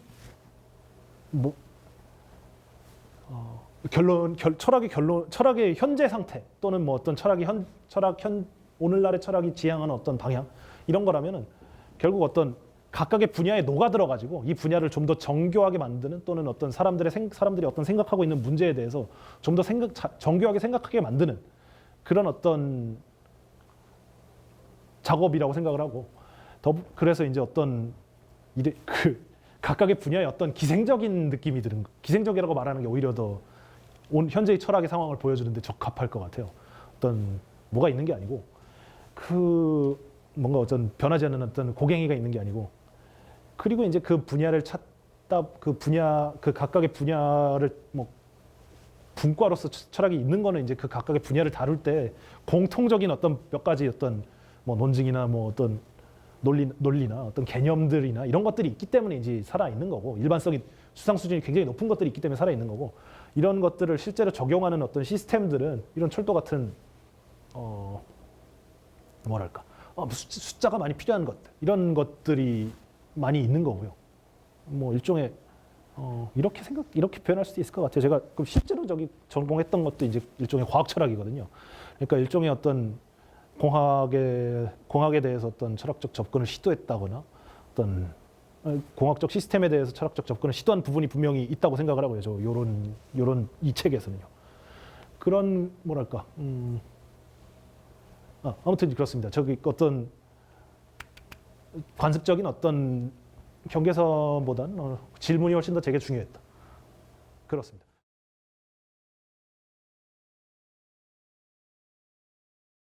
제가 죄송하게도 이제 외국 역세권까지 조사할 시간이 없어갖고 여기서부터 시작할 수 있는 설명인데요. 이게 역세권이 왜 비쌀까인데 역세권 어떤 사람들이 지프의 법칙이라는 게 이제 원래는 언어학에서 나온 거예요. 그러니까 얘는 알아본 거고요. 어떤 굉장히 어떤 한 언어에서 가장 높은 빈도로 쓰이는 단어가 영어는 더가 7% 정도 쓰인다 그러고요. 그 다음에 부정관사였나 아무튼 전치사였나 이런 게 굉장히 문장에서 많이 쓰이는 단어는 제한적이다. 그리고 이제 어떤 대부분의 단어는 쭉 굉장히 낮은 빈도로만 등장을 한다. 이런 얘기들인데 이게 지프의 법칙을 그대로 적용되는 지프의 법칙이랑 똑같은 곡선이 쭉 나오는 거예요. 철도의 경우에서 이게 전 세계 주요 거대 도시들의 도시철도역들의 승차량 그래프인 거거든요. 전부 다 뽑아가지고 한 장에 딱 던져놓은 거예요. 얘가 런던, 파리, 도쿄, 얘는 저기 뉴욕, 얘가 서울. 그러니까 어떤 특정 역에 이제 집중해 있는 어떤 그리고 이제 결국 도심지일 텐데 이 도심지에 사람들이 몰려들어 있다는 거. 이거 자체가 어떤 도시의 특징이고 어떤 땅의 가치를 설명하는 데 있어서 가장 기본적인 출발점일 거고요. 그리고 이제 그리고 이제 추가적으로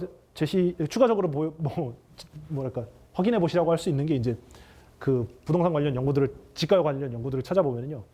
도심 중에서도 이제 앞에 딱 나왔네. 강남 접근성이 서울 같은 경우는 3도심이라고 표현을 하잖아요. 그 한양도성, 영등포, 여의도 그리고 강남인데 그 중에 강남 도심 접근성이 지가를 가장 잘 설명한다. 이런 연구들이 많이 누적돼 있거든요.